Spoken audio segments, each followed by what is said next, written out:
Okay, we have been given a question जहां हम common size statement बनाना सीखेंगे। तो सबसे पहले इसका फॉर्मेट हम लोग देखते हैं। मेरे साथ ड्रॉ करना, okay, because making while I am making आपको नहीं आने वाला है, आपको अपने नोटबुक में खुद से बनाना है। तो मुझे बैलेंस शीट बनाना है कॉमन साइज।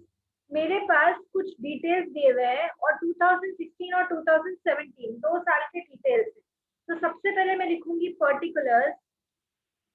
आप हेडिंग डाल देना common size statement balance sheet as on so and so date particulars.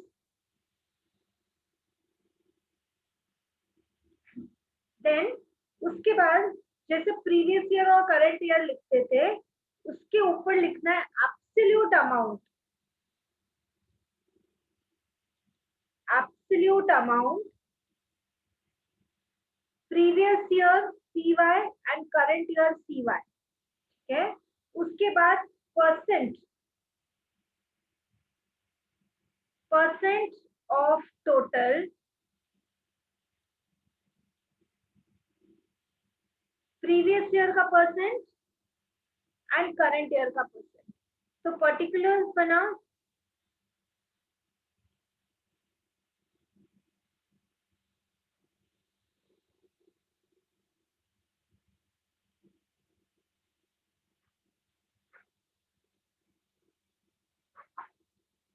Okay, ये फॉर्मेट है। और जैसा क्योंकि बैलेंस शीट है, अभी तुम्हें बताओ कि फर्स्ट पार्ट क्या होता है बैलेंस शीट का, बोलो। हेडिंग में मैं सबसे पहले क्या लिखना चाहिए मुझे? फर्स्ट पार्ट बैलेंस शीट का heading, come on children. Equity and liability. हाँ, तो लिखो और अंडरलाइन करो,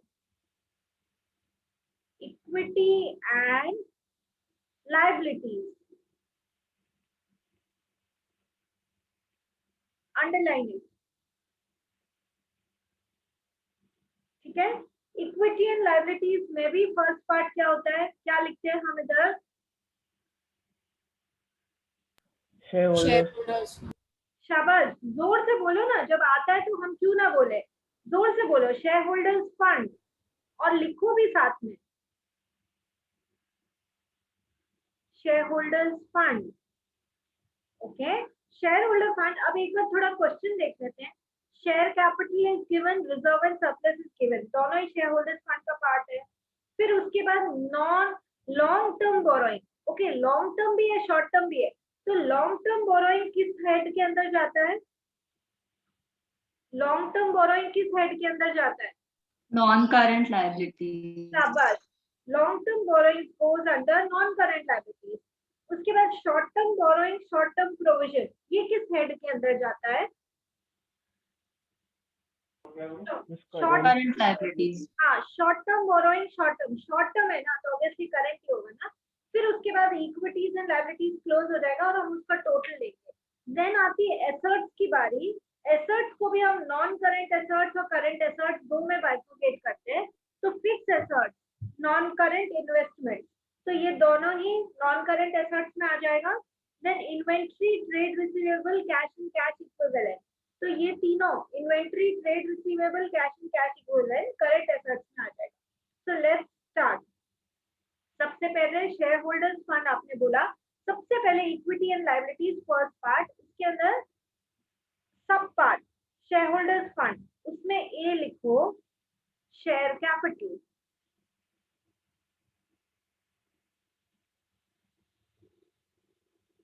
एंड बी लिखो reserve and surplus.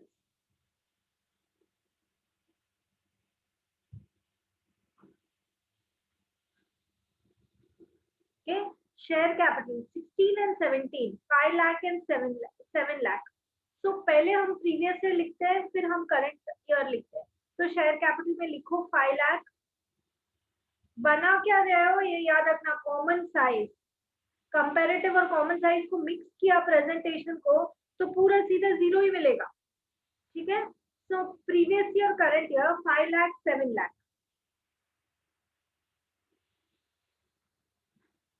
Okay, and reserve and surplus, reserve and surplus देखो 1 लाख एंड 2 लाख गिवन है, लिखो 1 लाख एंड 2 लाख।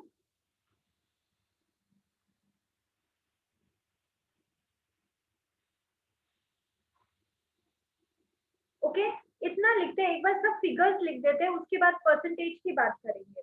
उसके बाद हमने फर्स्ट बोला share holders fund, second part क्या होगा इसका, बोलो आप लोग बोलो, because we have long term borrowing. ये किसके अंदर डालूं? Non current liabilities. हाँ, सब जने जोर से बोलो, याद होता है जोर से बोलने से। Non current liabilities. तो नॉन करेंट लायबिलिटीज, इसके अंदर हम लिखेंगे long term borrowing.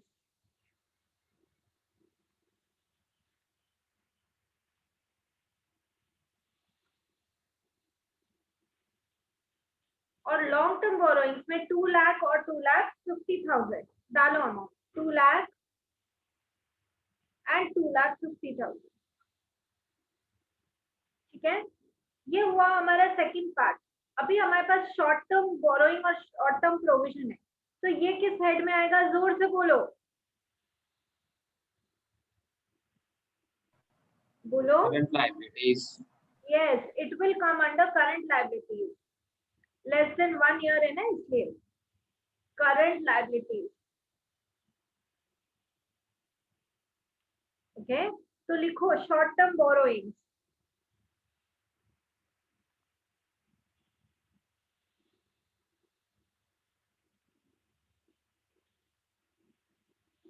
Short term borrowings 18,000 and 36,000.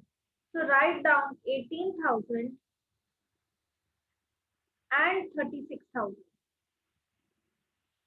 ये short term borrowings हुआ. Then short term provision.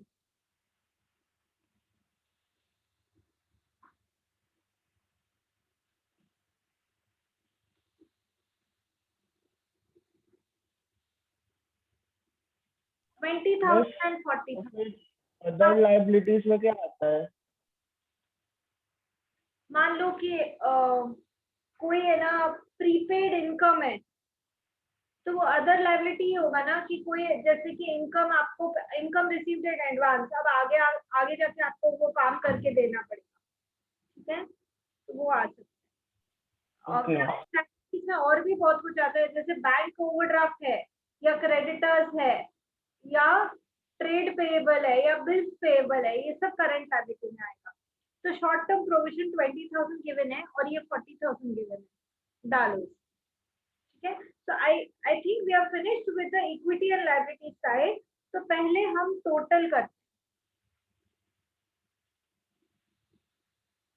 हम क्या बना रहे हैं? Common size balance sheet. हाँ, तो कॉमन साइज याद रखना, what you are making is common size. Okay, so can someone give me the total of this? 5 plus 1 plus 2 plus 18,000 plus 20,000, how much is it?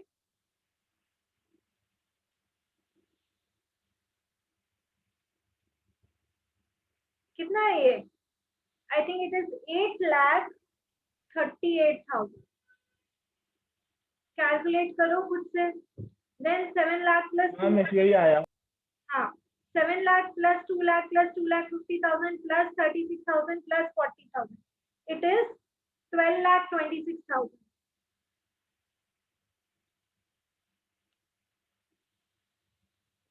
Okay.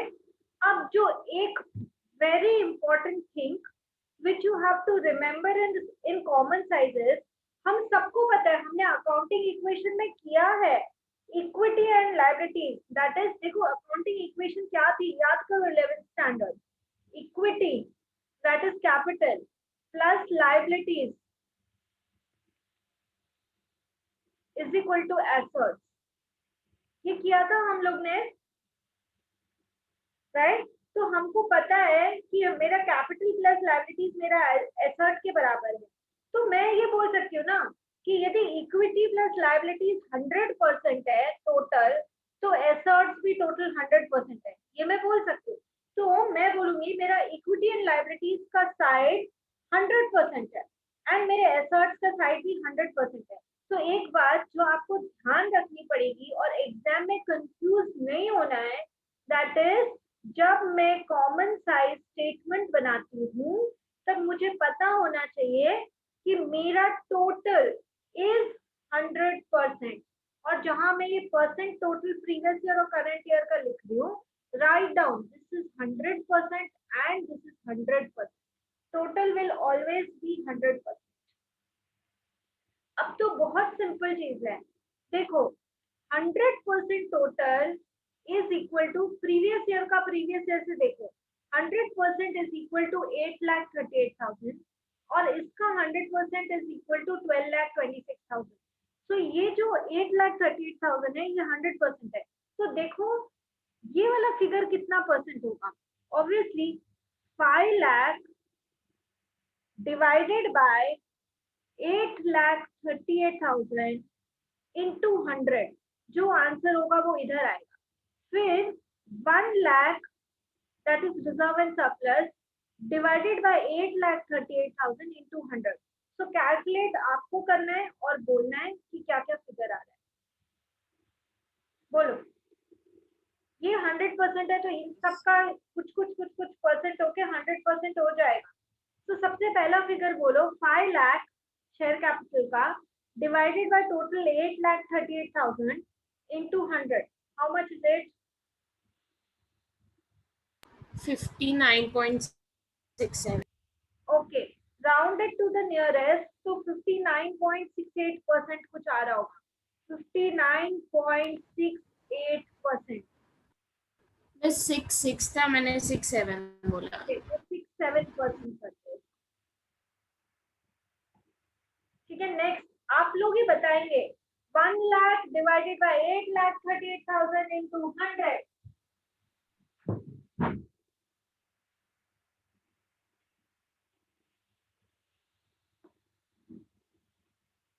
11.93. तो 11.90. 3. बताइए 2 lakh divided by 8,38,000 into 100. Miss वो 93 है. 93. Okay. 2 lakh divided by 8,38,000 into 100.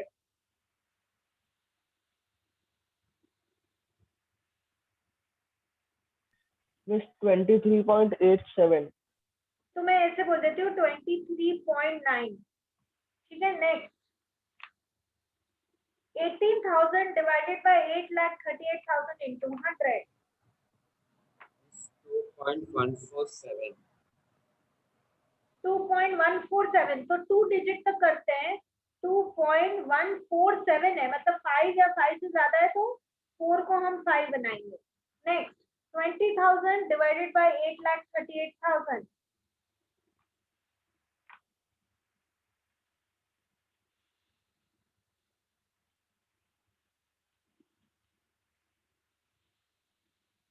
2.39. 2.39%. एक बार हम लोग को फटाफट देख लेना चाहिए कि इन सब का टोटल 100% हो रहा है कि नहीं. चेक. सेम वे हम लोग को ये सेकेंड कॉलम का भी करना है. 7 लाख डिवाइडेड बाय 12,26,000 into 100 कितना आता है? 2 lakh divided bye 12,26,000 into 100. I hope everyone is understanding.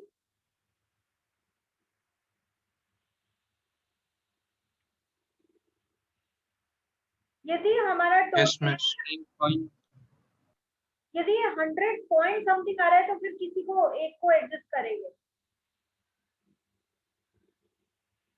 100 आ रहा है तो ठीक है.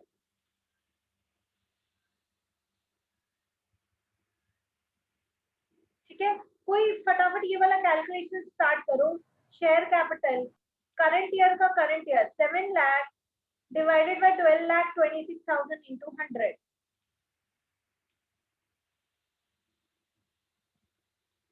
मिस वो अगर 100 से ज्यादा है तो रॉन्ग है क्या, मतलब 100 पॉइंट समथिंग?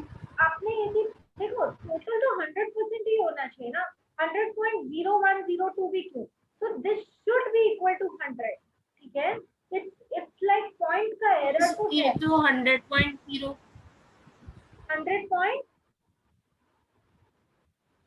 04 आ रहा है ये. तो यदि 04 है तो बेटा इसको करेक्ट करो. Okay, it should not come to 04. if it is 5 lakh, 7 lakh. 5 This lakh amount was 7 lakh. 7 lakh divided by 12 lakh 26,000 into 100 है ना? हाँ into 100 करना है. I हाँ think मिस वो 57.09 आ रहा है. 57.09. 09. अच्छा 09 है तो मैं 1 बोल देती हूँ, ठीक है, या आप 09 दो प्लेसेस तक लिखना है तो 57.09 जो लिखना है वो लिखो 57.09. इसमें देखो पॉइंट्स का परफेक्टली फिगर मतलब हो सकता है, डिफरेंट हो सकता है.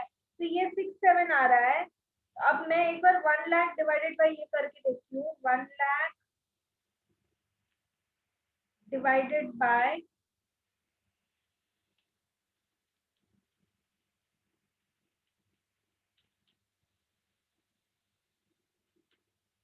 8,38,000. 11.93. तो मैं इसको 11.93 की बजाय 11.9 रखती हूँ तो 0.3 का तो मुझे इधर फर्क मिल जाएगा. 23.9, 2.15, 2.39. आई थिंक हाँ मतलब nearly it should come to 100. It should not be 100 point something. Okay, so 57.09 बोला. अभी नेक्स्ट रिजर्व एंड सरप्लस का बताओ. 2 लाख डिवाइडेड बाय 12,26,000 फटाफट. 16.31. 16.31. Okay, then next is 2,50,000 divided by 12,26,000. Divit, why are you not answering? Answer करो ना बेटा. Okay, miss. I'll try. Yes, everyone should participate.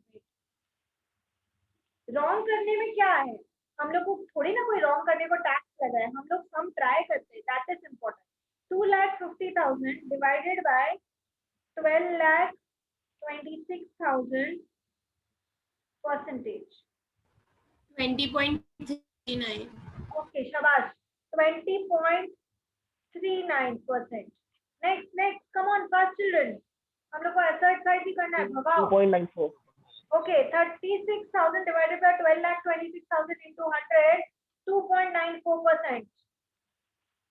It is very simple. If this is coming in exam, आपको mechanism पता है, आपको balance sheet का format पता है, क्या रॉन्ग होने वाला है? कुछ भी नहीं, जस्ट प्रैक्टिस चाहिए.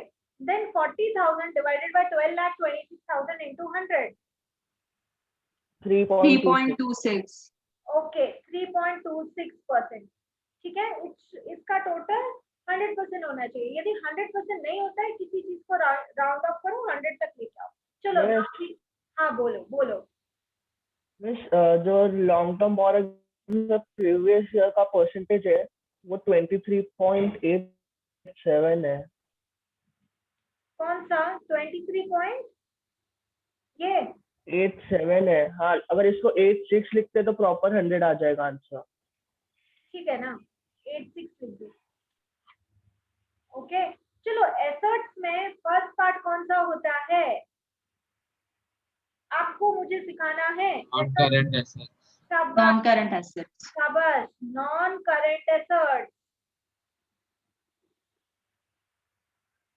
नॉन करेंट एसेट्स में भी दो तरह के एसेट्स होते हैं, टैंजिबल एंड इंटैंजिबल. बट क्योंकि यहाँ गुडविल, पेटेंट, ट्रेडमार्क, कॉपीराइट कुछ नहीं दिया तो इंटैंजिबल कुछ है नहीं. तो नॉन करेंट एसेट्स में भी दो दिया है आपको, fixed assets and non current investment. दोनों लिख दो, फटाफट लिख दो.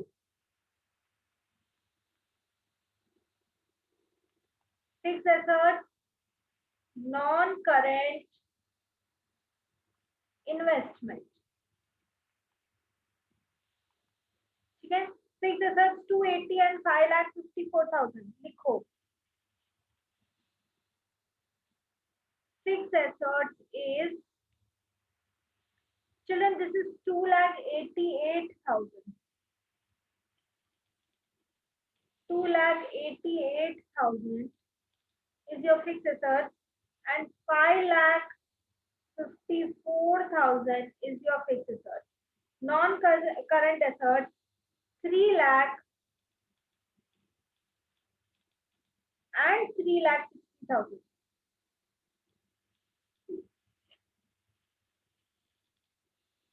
Okay, then second part हम लोग लिखेंगे नॉन करेंट एसेट्स लिख दिया, लिखो current assets.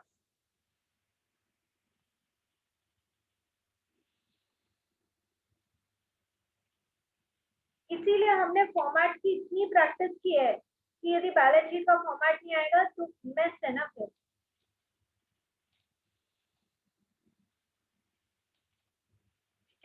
Current assets, inventory, trade receivable, cash and cash equivalent, तीनों करंट एसेट्स है। लिखो इन्वेंट्री, इन्वेंट्री मतलब स्टॉक, और क्लोजिंग स्टॉक बैलेंस शीट में आता है 1,20,000 and 1,40,000. So this is inventory. Then is trade receivable.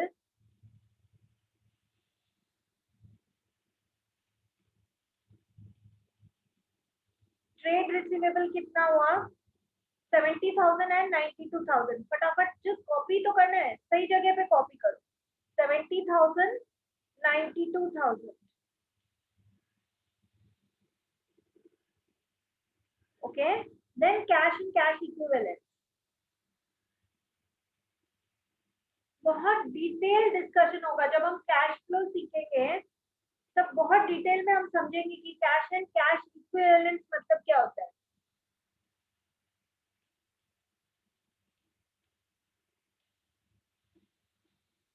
Cash and cash equivalent 60,000 and 80,000 हो गया पूरा। एसेट साइड भी लिख दिया। टोटल फटाफट करो। I want children to be active in my class. Total बोलो जल्दी। Miss 8,38,000. Okay. प्रीवियस ईयर का 8,38,000। और दूसरी बात अभी तो किया कि दोनों साइड इक्वल ही होता है ना एसेट्स और लायबिलिटीज, तो क्रॉस चेक करो कि यहाँ पर बोलेंगे equity and liabilities should be equal to asset. यदि एक मिनट नजर देखा ना कि भाई दोनों साइड सेम है कि नहीं, यदि सेम नहीं तो रुको और अपनी गलती ढूंढो। ठीक है। नेक्स्ट 12,26,000 टोटल करें। 12,26,000 यही टोटल आएगा। आप करके देखो। एंड अभी हमने बात किया कि टोटल में 100% होता है। बिंदास डालो 100।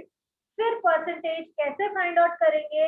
बहुत सिंपल है। ये जो 100% है ये है, तो 2,88,000 डिवाइडेड बाय 8,38,000 इंटू 100। इस तरह से हमको सब कुछ फाइंड आउट करना। तो मैं थोड़ा सा फास्ट कर रही हूँ। 34.37% आएगा। Then 3 lakh divided by 8,38,000 into 100 35.8% आएगा। आप चेक करते जाइए, कुछ प्रॉब्लम है तो बोलिए। Next inventory 1,20,000 divided by 8,38,000 into 100, 14.32%. 70,000 divided by 8,38,000 into 100, 8.36%.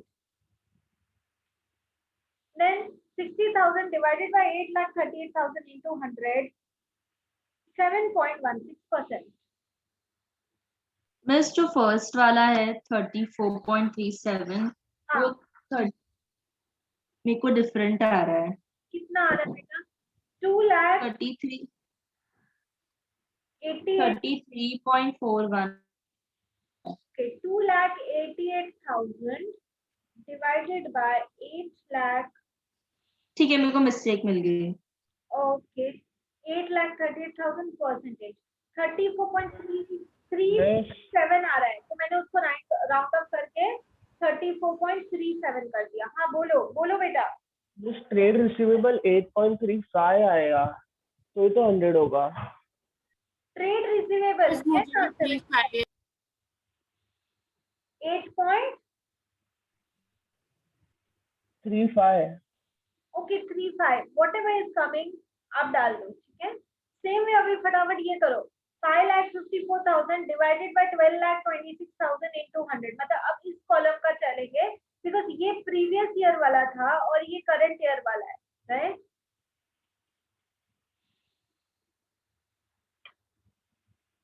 तो करो, ये लिखो 45.19%. नहीं देखेगा बस। Then 3,60,000 divided by 12,26,000 into 100, 29.36%. Then 1,40,000 divided by 12,26,000 into 100, 11.42%. Then we have 92,000 divided by 12,26,000 into 100, 7.50%. 80,000 divided by 12,26,000 into 100, 6.53%. And इतनी इजीली बनता है, ये तो मैं एक्सप्लेन करी हूँ इसलिए मुझे टाइम लग रहा है. आप बहुत फास्ट कर लोगे यदि आपको पता होगा कि चीजें कहाँ जाती हैं तो.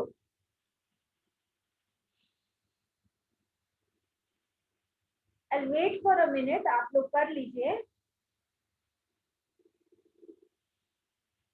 हाँ मिस, मेरा हो गया.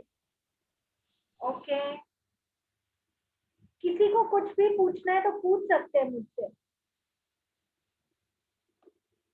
तो वैसे क्लियर ही पूछेंगे ना कि कॉमन साइज बैलेंस शीट बनाना है या हाँ, कॉमन साइज बैलेंस शीट बनाते हैं. आगे क्या पूछा? मैं पूछ रहा हूँ कि वो लोग एग्जाम में पूछेंगे ना कि क्या बनाना है, मतलब यस यस, दे विल एकदम क्लियरली बोलेंगे कंपैरेटिव बनाना है या कॉमन साइज बनाना है, और दोनों में से एक मोस्टली पेपर में आएगा. And it's so easy, it's so easy if you know क्या चीज किस हेड में जाता है एंड मुझे उसमें किसको बेस लेना है, क्या करना है, क्या मतलब होता है एब्सोल्यूट चेंज का, क्या मतलब होता है परसेंटेज चेंज का. Then it is just practice, nothing else. मैं आगे जा सकती हूँ? हाँ miss. All the girls, can I go ahead? Miss. Okay.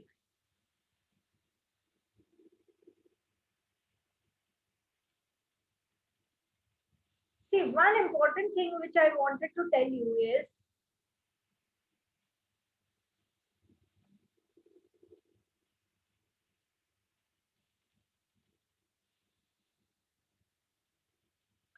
sometimes only 1 year is given in question and they tell you to make common size statement. So it is very simple then. यदि सिर्फ 1 साल का दिया है तो डरने की क्या बात है. आप सीधा पर्टिकुलर्स लिखो, उसका अमाउंट लिखो और इक्विटी एंड लायबिलिटीज का टोटल करो, दैट इज 100%. एंड फिर उसके बाद एसेट साइड का टोटल करो, दैट इज 100%. तो सिर्फ 1 साल का दिया है तो आपका फॉर्मेट क्या होगा? Particulars, amount and percentage in total. एक साइड का इसे एक ही ईयर का दिया तो it is even more easier. कि अब हम लोग एक common size profit and loss या इनकम स्टेटमेंट भी करते हैं.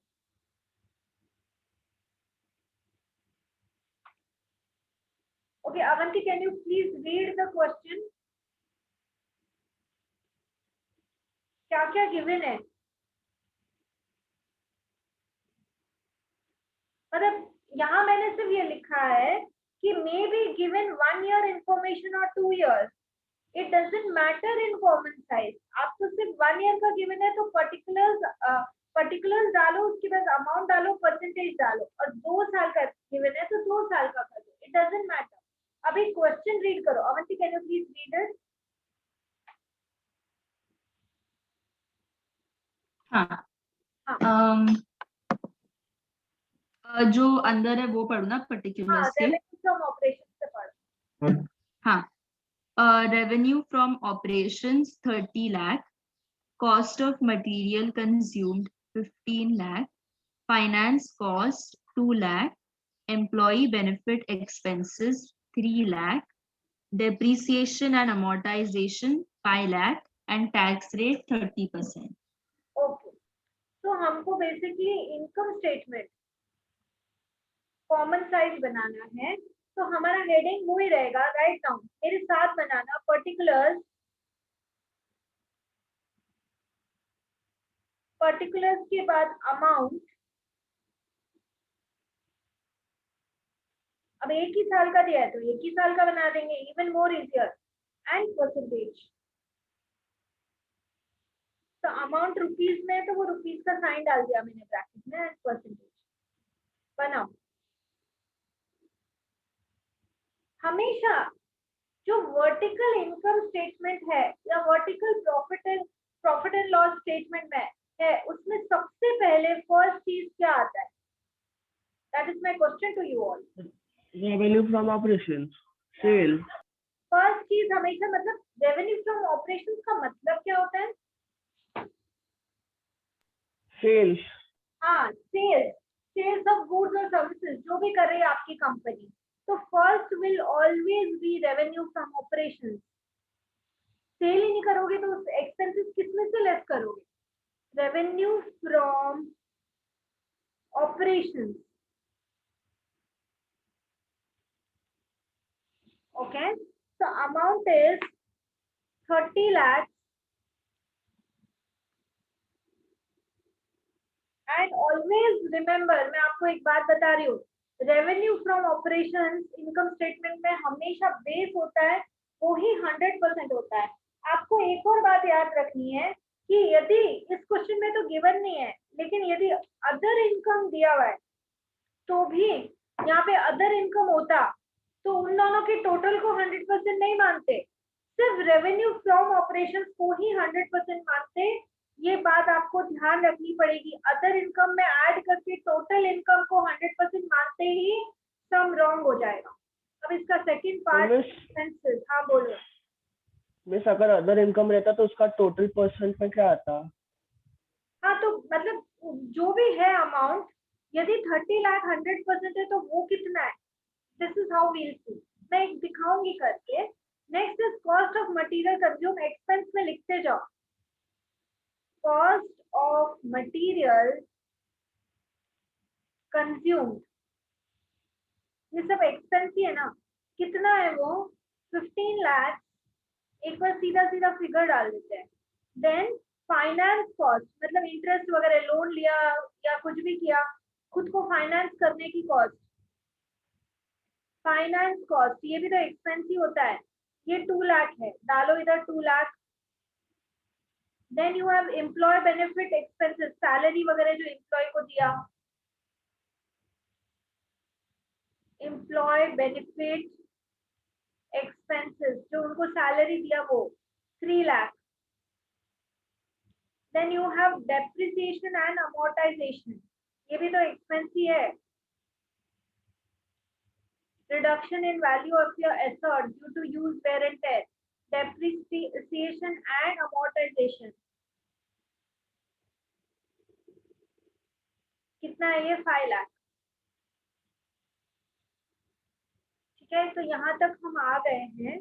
तो ये हमारा टोटल एक्सपेंस कितना हो रहा है, चेक करो जरा सा फटाफट। 15, 5, 20, 25 lakh। 25 लाख। ओके, तो जरा सा कैलकुलेट करो, 15 lakh divided bye 30 lakh into 100, तो सामने सामने आधा है तो 50% आएगा ये। 2 lakh divided bye 30 lakh into 100, 6.67%। 3 lakh divided bye 30 lakh into 100, 10%। 5 lakh divided bye 30 lakh into 100, 16.67%। ठीक है, तो इसका यदि एक्सपेंस का मैं टोटल करूंगी तो मुझे मिलेगा 83.34%। ठीक है, अभी मेरे को चाहिए प्रॉफिट, तो नेट प्रॉफिट, पर अभी तक मैंने टैक्स 30% डिडक्ट नहीं किया है, तो नेट प्रॉफिट बिफोर टैक्स,